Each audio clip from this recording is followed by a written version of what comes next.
শীত মানেই চলতে থাকে বিভিন্ন রকমের খাওয়া দাওয়া। তাই আজকে চলুন এই শীতে বিভিন্ন রকমের সবজি দিয়ে একটা ভিন্ন স্বাদের পকোড়া বানিয়ে নেওয়া যাক। নমস্কার, আমি দেবযানী মণ্ডল। আপনাদের সকলকে দেবযানী রান্নাঘরে স্বাগত জানাই। চলুন, আজকে আমার রেসিপি যদি ভালো লেগে থাকে তাহলে অবশ্যই রেসিপিটি লাইক, শেয়ার, কমেন্ট করবেন এবং চ্যানেলটি সাবস্ক্রাইব করে পাশে থাকবেন। আজকে আমি এই পকোড়া বানিয়ে নেওয়ার জন্য প্রথমে কতগুলো সবজি খুব ভালোভাবে কেটে নেব। এখানে প্রথমে নিয়ে নিলাম পেঁয়াজ শাকগুলো খুব ভালোভাবে আমি কেটে নিচ্ছি। এরপর এগুলো রেখে এখানে নিয়ে নিচ্ছি খুব সামান্য পরিমাণে পালং শাক। আপনারা চাইলে পরিমাণটা ইচ্ছে মতন বাড়িয়ে নিতে পারেন। এবার এখানে নিয়ে নিচ্ছি আমি কিছুটা বাঁধাকপিটাও খুব ভালোভাবে কেটে নিচ্ছি।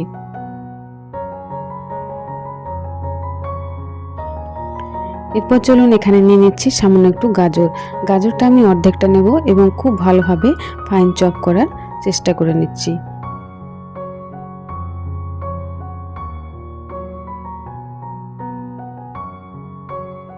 এরপর এখানে ঝালের জন্য নিয়ে নিচ্ছি দুটো কাঁচা লঙ্কা। তবে ঝালের ব্যবহার আমি পরে আবার করব। ঝাল আপনারা আপনাদের স্বাদ অনুযায়ী ব্যবহার করবেন। এবার নিয়ে নিচ্ছি কিছুটা ধনেপাতা, যেটা না দিলে পকোড়াটা একেবারে অসম্পূর্ণ থেকে যাবে। এরপর দেখুন সমস্ত উপকরণ খুব ভালোভাবে কেটে আমি ধুয়ে পরিষ্কার করে রেখে নিয়েছি। এরপর চলুন এই পকোড়ার মধ্যে দেওয়ার জন্য একটা মশলা বানিয়ে নিচ্ছি। প্রথমে দিলাম এখানে গোটা জিরে, গোটা ধনে এবং দিলাম কিছুটা পরিমাণে আদা, দিয়ে দিচ্ছি কয়েকটা রসুন এবং দিচ্ছি একটা কাঁচা লঙ্কা। এটা আমি একটা পেস্ট বানিয়ে নেব, তবে খুব মিহি নয়, এরমভাবে পেস্টটা বানিয়ে নিতে হবে।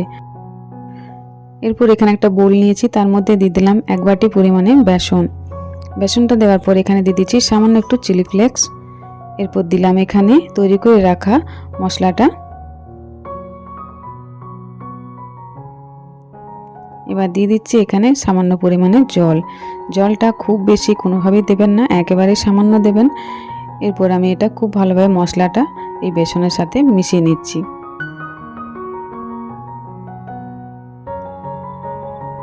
কোনো রকম লাম্প যাতে না থেকে থাকে সেইভাবে বেসনটা আমি মিশিয়ে নিলাম।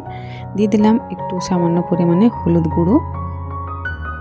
এরপর আবারও কিছুটা পরিমাণে জল দিয়ে মিশ্রণের ঘনত্বটা একটু কমিয়ে নেব।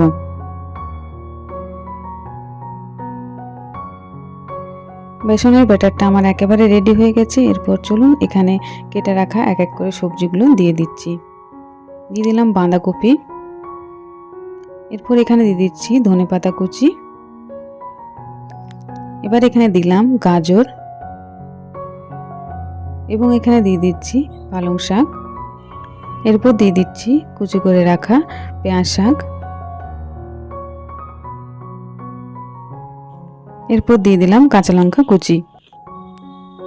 ব্যাস, এবার সমস্ত উপকরণ খুব ভালোভাবে বেসনের সাথে মিশিয়ে নেব। সমস্ত উপকরণ খুব ভালোভাবে মাখিয়ে নিয়েছি। এরপর চলুন সব শেষে দিয়ে দিচ্ছি লবণের ব্যবহার প্রথমে করা যাবে না, কারণ লবণ প্রথমে দিয়ে দিলে সবজি থেকে একটু জল বেরিয়ে আসবে এবং সবজিগুলো খুবই নরম হয়ে যাবে। তাই লবণটা মিশিয়ে দিলাম সবার শেষে। এরপর লবণটা ভালোভাবে মাখিয়ে নেব।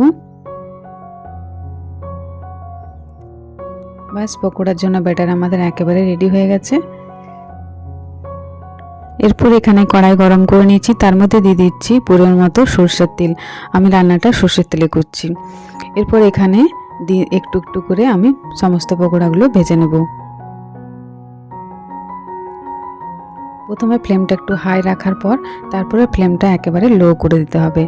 এরপর আস্তে আস্তে পকোড়াগুলো ভাজতে দিতে হবে। কিছুক্ষণ হয়ে যাওয়ার পর হালকাভাবে এগুলো ছাড়িয়ে নিয়ে আবারও ভালোভাবে পাল্টে দেব। অপর দিকটা খুব ভালোভাবে ভেজে নেব।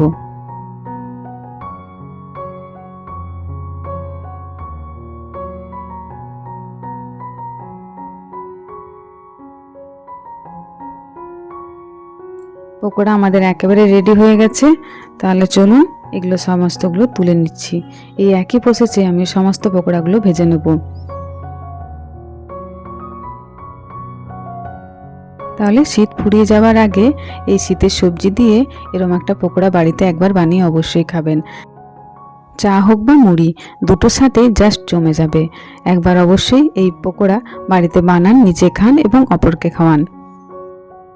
আজকে আমার রেসিপি যদি আপনাদের ভালো লেগে থাকে অবশ্যই রেসিপিটি লাইক, শেয়ার, কমেন্ট করবেন এবং চ্যানেলটি সাবস্ক্রাইব করে পাশে থাকবেন।